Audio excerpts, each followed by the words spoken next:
being, you know, the tried and true Lucina main and RJ on the other side repping the Yoshi. It's going to be an interesting matchup. Yeah, there's going to be an interesting aerial battle between these two characters. It's not a matchup you typically see often, depending on whether or not you see Yoshi's a lot. Lucina's, you're probably going to see a fair amount. But it's like, so you have a range advantage, but Yoshi's eggs that you can throw off that up special can just be like a way to close the range or increase the range, depending on how you view your situation. And the flutter jump is also going to be a big factor because the super armor is just insane. Exactly, and I think the aerial speed that Yoshi has is a pretty good advantage as well in maneuvering around some of these Lucina attacks, but nevertheless, Wolfric has been out here attending these fusions. I mean, also TOing the fusions as well, so he's actually gotten some pretty solid wins over the past few weeks, so I'm curious to see how this match ends up going. Yeah, it's so interesting as well, as we're seeing a whole lot of these ranged sword attacks come out from Wolfric. Both players trying to look for their advantage states, just throwing out moves until one sticks. The best moves, okay, there's the egg, so I was talking about earlier. The best moves you can probably throw out are the ones that are like frame safe, like that nair out of the Yoshi egg. Here comes the up tilt into the up air. Yeah. Wolfric can't seem to have a response right now as he's just going in with another double jab. Yeah, it seems like already off the bat, RJ's combo game with the Yoshi, with those frame safe attacks and the big up smash read right there has just resulted in a lot of pressure early on in this first set of the night.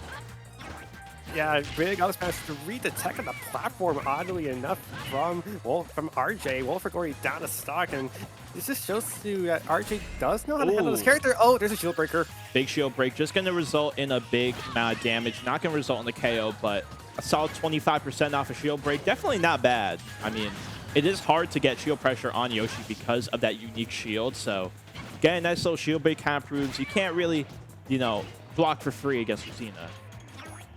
Yeah, it's like a little bit of an awkward platform placement there off the shield breaker because he was on the top, so it's like there couldn't be a platform, you know, combo to get out of Lucina because unfortunately Lucina's combo game isn't as slow as Marth. It's like a echo differential here. Anyway, we're gonna see a dash attack whiff from Wolfric and gets grabbed and back from off to the stage. Up air comes out. Okay, I'm a little surprised we didn't see the second up air. You know, we see a little bit of an aggressive Yoshi, but it looks like RJ's playing the safe game. Yeah, RJ kind of switched up his playstyle initially during that first stock, playing very aggressively, but having a bit of a malleable playstyle, playing a bit more defensively there, able to get him some extra credit. Although, finally, Wolfric is able to get a stock and bring this to an even stock situation. There is no shot RJ was just teabagging there. That had to be unintentional. No, there's no way. I mean, RJ, I mean, he's a pretty silly guy, so, you know, who knows, but I'm not. I mean, both of these people are friends with each other, so I wouldn't be surprised if it's just a little bit of banter going on. Especially since I don't know if they've ever really played against each other in bracket, so, again, having the two TOs go at it is pretty funny. Yeah, it's a little funny here. See another forward throw come out from RJ. Wolfric stuck on a ledge here. Forward air, unfortunately, is not going to be the thing that Wolfric wanted to see there as he uses another stock. He's down to his last one. RJ going to go ahead and try to get back to neutral, but unfortunately, catches it up there. Retaliates back. Can Wolfric bring this back? It's very possible they can, as long as they don't get sucked up into the egg. Right there, down air lands, another back air. Wolfric can bring this back, though. Yeah, Wolfric definitely trying to claw her way back, but unfortunately, just a bit of extra credit piling up the longer it takes for her to secure this KO. RJ, I mean, kind of playing on cruise control right now, just playing that defensive game, not trying to rush things too crazy. Yeah, it seems like Wolfric's having a good time. You know, she's actually just trying to keep the range game with the Lucina. Another up air from her, and that's just going to be nice range here, but unfortunately, that's another good range attack from RJ, that back air that he has provided with the Yoshi. Here comes more forward tilts coming out. Okay, we're back to neutral, so we've seen this grab here. Forward tilt, not going to find a combo mark, but it just falls into the up smash. Just not enough quarter stock quite yet. Yeah, not able to KO, but I mean, at this high of a percentage and with the rage in mind, RJ is definitely a threat to take a KO with a back air, with another up smash. I mean, finally able to get things to last stock, but pretty big lead here that's just going to result into a game 1 victory for RJ. Yeah, okay, so we went from a second hit nair taking the stock against RJ when Wolfric's Lucina. Instead, we got the second up smash. You know, the first time it didn't work. The second time we'll do it. And that's going to give Wolfric, unfortunately, her first deficit up the tournament down 0-1, as our replay screens apparently cut out. Listen, point out trust. there was a couple. Oh, we're gonna see Crom. Okay. Crom. This is interesting. Also, I just checked. RJ and Wolfric, they have played each other 3 times, but the last time they played was at Fusion number 152. And for reference, we're at Fusion 211, so it's been quite a while, to put it lightly. So, I mean, definitely some adaptations been made. But how do you feel about the Crom pick?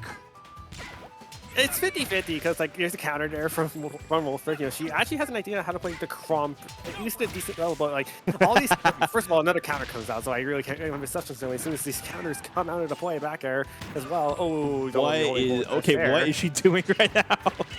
She's just throwing out buttons, which Crom kind of likes doing. I respect that, I suppose. I mean, this game has definitely been a lot more close than the first one, I would say. Yeah, and this is a risky part. Oh my god, I'm surprised that Soaring Slash did not click with that forward air from RJ. There's a jab back air specialty from Crom. And so the thing I wanted to point out in this match is like, although I like Crom, like more aggressive version of, you know, the Lucina that Wolfric would have liked to be playing as she would have liked. The problem with Crom, other than that forward tilt taking a stock, which is not a problem, unfortunately, and that will be a problem for RJ, but not for Wolfric. You know, she actually taking advantage of that. The problem with, I think, Crom in this matchup is if you go off stage, it's pretty easy to pin Soaring Slash. Yeah, for sure. I mean, that's going to be the main key, right? The edge guarding situation for RJ. I mean, that neutral air off stage, the forward airs, I mean, there's a lot of different deadly aerials that Yoshi has. So I'm really going to want to see RJ take advantage of that if I want to see him get that Game 2 victory. But so far, Wolfric playing a lot better with this Crom. I love to use that forward and just playing the range game against RJ. Yeah, RJ loves to play that range game. Okay, we're gonna have to see our Soaring Slash here. Nope, got to air dodge back on the stage. Go high when you can, and when you have to go low, just make sure you angle your Soaring Slash, because there are a lot of ways to get edge guarded off of Soaring Slash.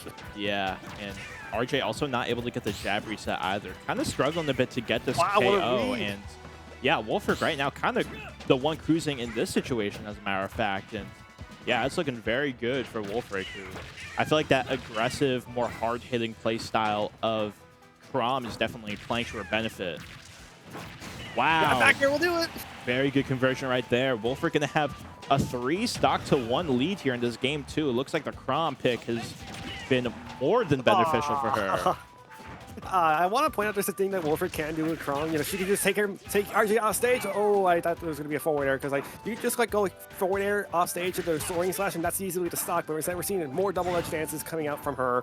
We're going to see RJ get a grab.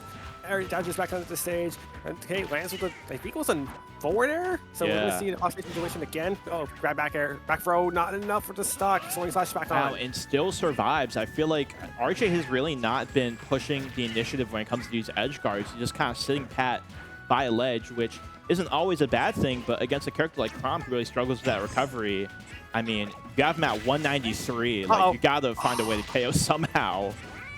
I was convinced that Wolfric could have gone for the Soaring Slash. Oh my goodness. KO, but you don't need to when you have a forward smash like that. The 3 stock from Wolfric. Dominant performance with the Crom right there.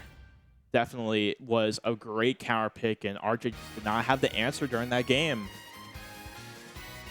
None at all. And you know, I've heard you guys said about Crom, you know, his weaknesses. We're going to see, we got to replace this to finally see, like, the way you just play the aggressive game with just one jab just sets up so much for Wolfric. She just took advantage of every bit of opportunity to get aggressive when she could. And I think that's a lot more saying about RJ just playing on cruise control, as he said in game 1. Yeah, no, he's definitely playing a bit passive. I feel like that has been to his detriment. I feel like that aggression we saw during the first stock of the first game is something that I want to see a little more from RJ, rather than this sort of passive gameplay that we saw during game 2. But I mean, here we go, man. First set of the night, we already have a game 3 in the books. I mean, looks like it's going to be a good tournament to come. It will be. A Soaring Slash misses again on the startup. Yeah, no, that move. Soaring Slash was the best out of shield options. I mean, not as good as Game & Watches or any other characters matter, but like it's one of the better ones. Is the armor and the guaranteed like around 22 to 25% damage depending on how much staleness it has. And we're seeing repeat of game 2, even though we swapped stages to Pokemon Stadium 2, is that again Wolfric's just getting the damage when she can. RJ, well, now he finds the back air, but you got to go more aggressive than that. You got to keep the pressure on. Don't let Wolfric get any opportunity. Yeah, it seems like Wolfric, she has been completely fine with RJ playing it slow. She has just been chasing him down, really, just a straight manhunt, it feels like. And I mean, able to keep it at an even percentage, a little bit of an unwise counter there. But I mean, this is still, again, been looking a lot better with the Chrom. Nice try situation again. Forward tilt does not find the Marcus. That was just to get up attack, get up into neutral. Okay, the couple of aerials from out there. Forward air land sends RJ off stage, and you can. Okay, this is what I'm talking about. Just throwing out eggs, hoping they land on Wolfric. None of them landed. Okay, Jade was up there at the very least. There we go. We have it at a 2-stock apiece situation. Pretty even so far this game, although I feel like Wolfric has still been pushing the initiative in terms of the pace of the game. RJ still has her at 2 stocks. Grab, you see that out there? Yeah, there you go. Combos are coming in from Wolfric. If you guys didn't think combos was coming, you got a combo right there. Exactly. And right now, another big forward smash right there from Wolfric. He is not hesitate to let that one rip, as we saw with that last game. And look at all the parries, too. You guys want to scramble Yoshi eggs? Yeah, I mean, those Yoshi eggs have really not been benefiting RJ at all. I mean, all of these Is he doing it again? Okay, she's just doing it to flex at this point. I mean, able to recover back onto the stage, but Wolfric is building this pretty large lead as she continues to push the advantage. Oh, but here comes the jab block there. Down smash not going to take him off far off stage. You are hitting a counter. Big counter right there. That is going to bring Wolfric to a pretty sizable lead here into this game 3. Oh my god. And yeah, RJ trying to challenge this up B. I don't know if that's a decision to make. I mean, he hasn't been able to die off of it, but it hasn't been beneficial either. Yeah, so far Soaring Slash has been a non-factor on stage, but once again, Wolfric can find the opportunity to go forward air into Soaring Slash to end the game. But this is a really good position to go for it, but it's pretty risky to do here at 99%. I mean, at this point, Wolfric, I think she's just fine, just kind of cruising and continuing to hold down the stage control and put on that pressure with the range, with these strong sword attacks, because it's not like there's been that much of an answer, but with that forward air up air combo, it's going to be a last stock game 3 situation. It is going to be a last stock situation here. Wolfric still has her advantage state pretty well toned. Okay, we're seeing some moves just missing outright. Okay, near 2 hits. Seeing more. Okay, there's like a lot of common stage comebacks from RJ. It's like go for the eggs into the ledge, hope they hit. It's just like, what advantage is that really getting you? These jabs are doing good. There's a Soaring Slash. That's going to hit the platform. Yeah, but it's still going to get a good amount of damage off. But here comes RJ starting to tack on a little bit of damage. I mean, again, some of those aerials off and some of those grounded attacks. I mean, has Wolfric at 56%. Definitely not a comfortable situation if you're Wolfric. You really want to just close this out and seal this stock. Oh, but no. What is this risky play? I understood the vision. You could get the forward air there, you could end the game. The problem was that the forward air was just out of range. And the forward tilt up the tech chase is going to be the end of the set. Wolfric wins 2-1 over RJ. The Chrom paid off. Yeah, fun little first set of the night. The battle of the TOs ends up going to the favor of Wolfric. 2-1. Definitely a close set right there. And the Chrom counter pick, as you mentioned, ended up paying dividends.